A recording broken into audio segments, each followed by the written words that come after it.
I'd like to share 3 quick stories, 3 simple stories.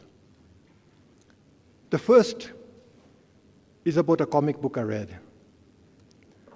And don't worry, this was almost 50 years ago. I was in a boarding school in India, and it was a comic book on Jataka tales. In the comic book, a swan fell from the sky to Prince Siddhartha, who later became the Gautam Buddha. But at that time, he was Prince Siddhartha. And he noticed that the swan was injured, had an arrow. So he removed the arrow gently and tried as best as he could to nurse the swan back to health. A short time later, his cousin, Devadatta, arrived and asked for his swan. He said he shot the swan. It's his swan.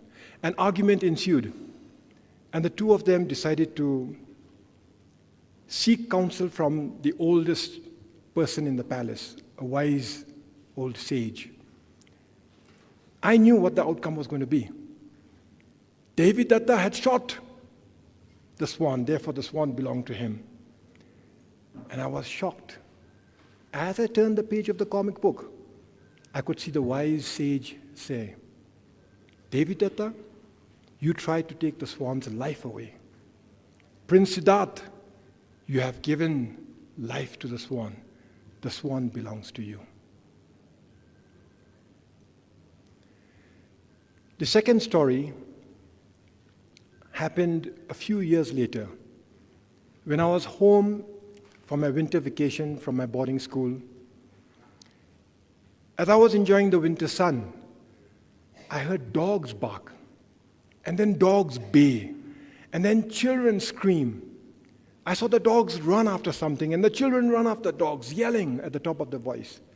And then I could see this deer running in front of all of them. Adrenaline flooded in my system. I ran with the children after the baying dogs. I could smell blood. I could smell a kill. I could smell dinner. And just as I was catching up to the children, other children, I heard a shrill voice behind me saying, Siri!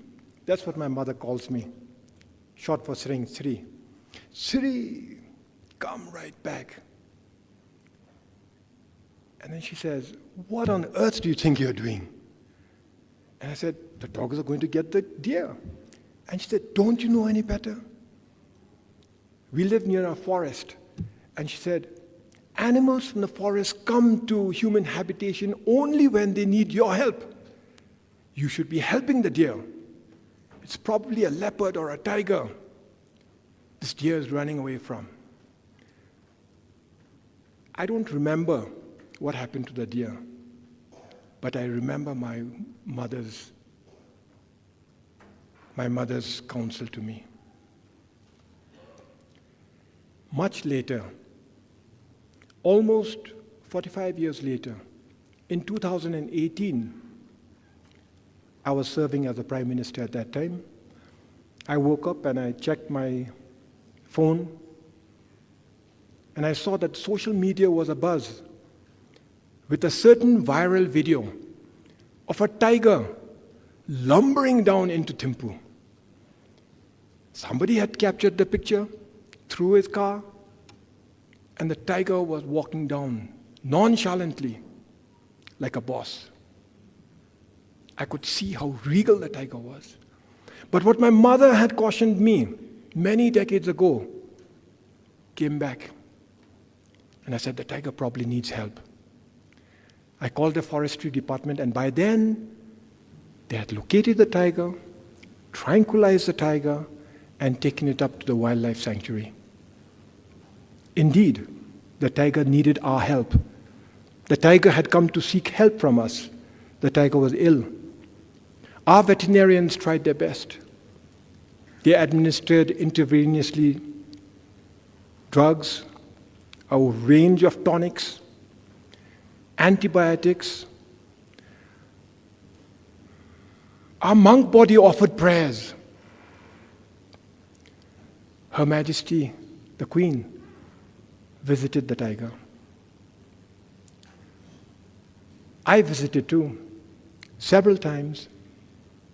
My daughter, who was 18 then, spoke with the tiger. 16 days later, the tiger breathed his last. He died. The tiger's name, BT51. The tiger had been recorded in 2010, 2015, beg your pardon, and was named BT51, numbered BT51. As BT51 closed his eyes for the last time, my daughter whispered to me, "Dad, I don't see fear. Dad, I don't see anger. I see gratitude in the eyes of the tiger." I hear my daughter has a tattoo of a tiger. She hasn't shown it to me. I'm sure it is BT51. I'd like to believe that the swan sought out Prince Siddhartha for help. I'd like to believe that the deer came to us for help. I'd like to believe that BT51 came to us in the capital city for help. I'd like to believe that animals and human beings coexist, not just coexist, but animals seek human beings for help. I'd like to believe that during the 300,000 years that we human beings have inhabited Earth, we have coexisted peacefully with animals who have lived on Earth for millions of years, millions upon millions of years. And I think my belief is actually well placed. My faith is well placed. Because by and large, in human history, in those 300,000 years, we have coexisted peacefully with animals. It's just in the last century.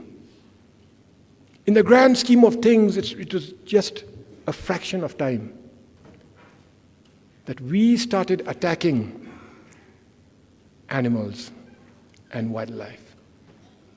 In the last 50 years, the World Wildlife Fund's Living Planet report says that we've lost 70% of the population of animals. 70% in 50 years.